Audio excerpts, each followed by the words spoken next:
Hey guys, welcome to the Daily Bits. Glad you're here. Glad you're stopping by. We're going to talk about video games. Fair warning. Alright, so there's this new game that just came out and immediately got delisted from Steam.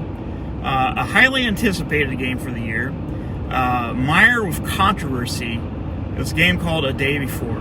Now, A Day Before is basically this live service Division slash Last of Us slash DayZ style extraction shooter MMO thing that was announced maybe 3 or 4 years ago. The trailer they released to it, it looked amazing. It really did. It looked really good. All the things they promised that this game was going to be was something insane, especially for a no-name developer. Honestly, like, it seemed like it was going to be the next big thing. And a lot of people were up for this game. The more they shone for it, the better it looked. Then suddenly, things started to take a turn. There would be less showings. There would be some stuff mired with copyright, with the actual title. Real gameplay wasn't shown. And the gameplay that finally came out looked vastly different than what was promised. Now, the game finally came out after many delays. A lot of people thought this was a scam, and it ended up being one of the biggest scams of the year. It was released, I think there was a peak of 200,000 people that was playing the game. It immediately got delisted within the next couple of days from Steam, and people was getting their money back. The company behind it, I think that was called Fantastic, they closed. This company closed, and it was made up of a lot of volunteer developers that weren't really getting paid for this.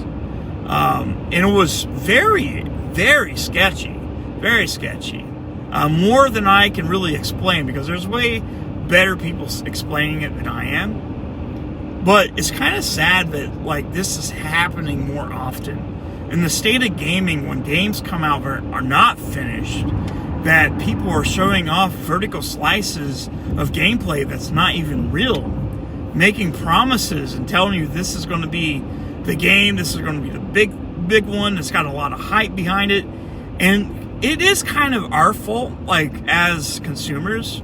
We kind of take the bait, hook, line, and sinker for these games. We take a look at them and we're like, man, this looks amazing. Let's pre-order this game. Let's put it on a wish list. And that's ultimately what happened. A lot of people jumped in on day one. Come to find out, this game is bare bones at best. Nothing was there that they promised. Mired with tons of bugs, to the point where it's barely playable. Turned out the game wasn't even an MMO. It was a really shitty put together extraction shooter, which is another big thing that people are, well, it's another big genre right now that's not really too successful, considering the fact that, you know, it's another live service type game, and there's already games that are taking over that market. Escape from Tarkov being one, DayZ. I don't know if DayZ would be considered an extraction shooter. I think DayZ is more of an MMO than anything. I don't know, but you know, you've heard games like from Destiny developers, Bungie, bringing back Marathon as a extraction shooter, and it's not working out for them. And a lot of these companies are going through these trends where, like, well, these two games are successful, so let's copy that and do what they're doing and put our own little spin on it.